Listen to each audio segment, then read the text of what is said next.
Today we're going to talk about heat emergencies. There's been some changes to the 2023 protocols, and I would like to take a moment to just add a little bit of education to this and give you a practical demonstration on one of the things that we're looking for to treat these patients. First and foremost that we got to remember with heat emergencies, especially with summer coming up, is that they happen a whole lot more frequently than we would realize. And as you know, it gets extremely hot here in the summertime, and there's a lot of people that are working outside, and they can get overcome very quickly. And this also applies to people that are working in enclosed environments with poor ventilation. Think about our firefighters that do training all the time. This can happen in the summertime. They're in gear, they're inside those burn buildings, and they get incredibly hot, or on a structure fire. You can see this pop up in many different ways. So it's important that we recognize some of the true emergencies when it comes to heat issues, and that we know how to treat this as aggressively as possible. So first and foremost, we got to remember this, is that we need to cool first and transport second. The emergency is the heat.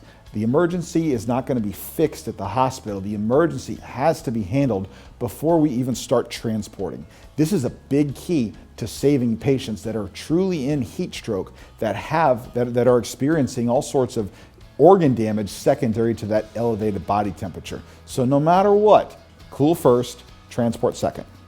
One of the things that we want to do in all heat emergencies, it doesn't matter if it's heat exhaustion or heat stroke, we want to get the patient out of the environment. Get them in the back of the truck as soon as possible, turn that AC down like we all like to do, and go ahead and start cooling this patient off. Any excess clothing should come off, and obviously you want to respect the patient's dignity. However, in a true emergency where this patient's body temperature is extremely high and this patient is absolutely in a true emergency, we got to do what we got to do, expose the patient, get the clothes off, and we'll begin the active cooling process.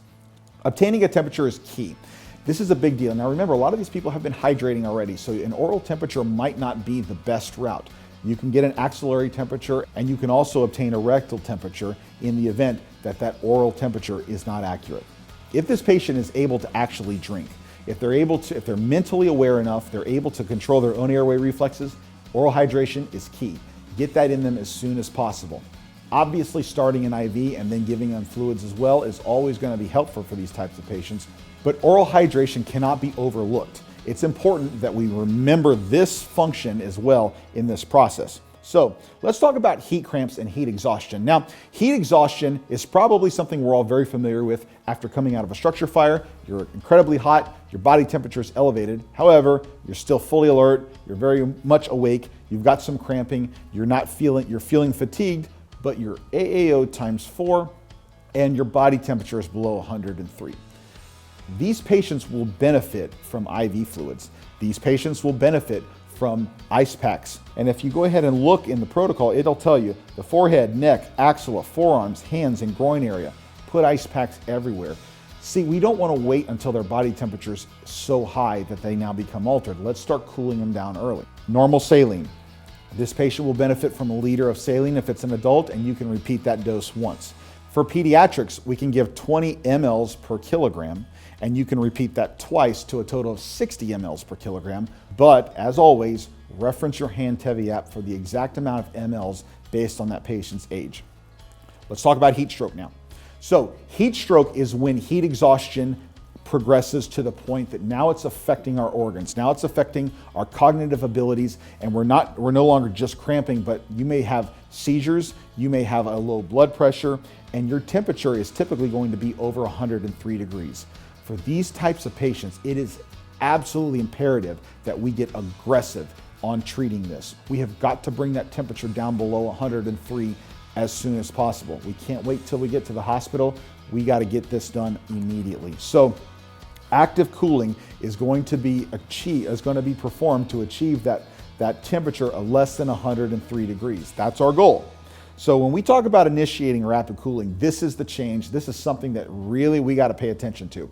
What we're recommending, and this is based on literature, this is not based on something that we've dreamed up here in the sim lab. This is something that we've actually done a lot of research on, and the evidence is showing, and if you pay attention to anything that athletes are doing right now after workouts, they're doing complete ice baths. They're immediately immersing their bodies into a total ice bath so that it reduces inflammation, and there's a whole lot of benefits that come along with that.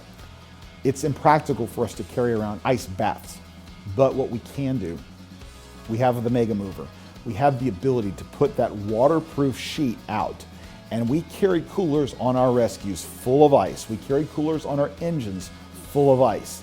The recommendation from the Medical Services Division and from our medical directors, if you have a patient who has a temperature greater than 103 degrees and they have signs and symptoms of heat stroke, such as altered mental status, seizures, hypotension, those patients need active cooling and they need aggressive cooling. So we're gonna literally put this patient in a mega mover and we're going to cover their body with ice water and we're going to transport them to the hospital just like that. This sounds barbaric almost, right? This doesn't sound like it's very scientific, but I'm telling you, the science is all pushing us that if we're going to save these patients' life, we cannot just put ice packs on them. It's not enough to drop their core temperature. We've got to get their core temperature down below 103 or they will suffer end organ damage. That is what we want to prevent. So obviously those patients are going to continue to get a liter of fluids. Pediatric patients would still get 20 mLs per kilogram to a total of 60 mLs per kilogram if it's indicated. So what we wrote in the protocol book is what we're going to demonstrate right now. So here's what I want to show you. These guys are going to take this mannequin right here and we're going to say that this patient meets criteria for heat stroke, has an elevated body temperature and has altered mentation. Go ahead and put this patient on the mega mover.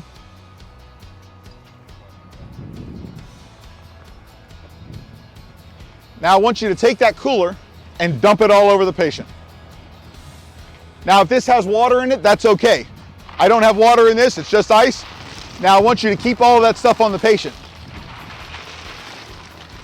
So you might have to hold the sides. There you go.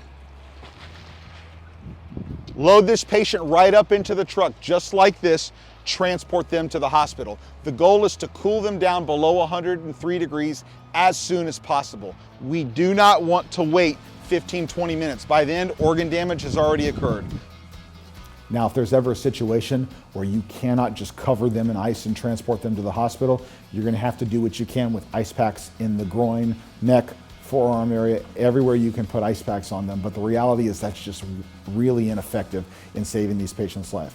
Thank you so much for your time. I hope you understand a little bit more about heat emergencies and what the medical directors are asking us to do. Again, sometimes these things might need some explanation as well. So if you're ever on a scene where you're doing this, it would be a good idea to go ahead and pull somebody, a bystander to the side, if it's a parent, if it's a loved one, and just say, listen, we're doing this because we got to get their temperature down. It's the best thing for them. The family might need some reassurance on this one. I hope this gives you the confidence to be able to act in the future, and we can save a lot of lives by doing this.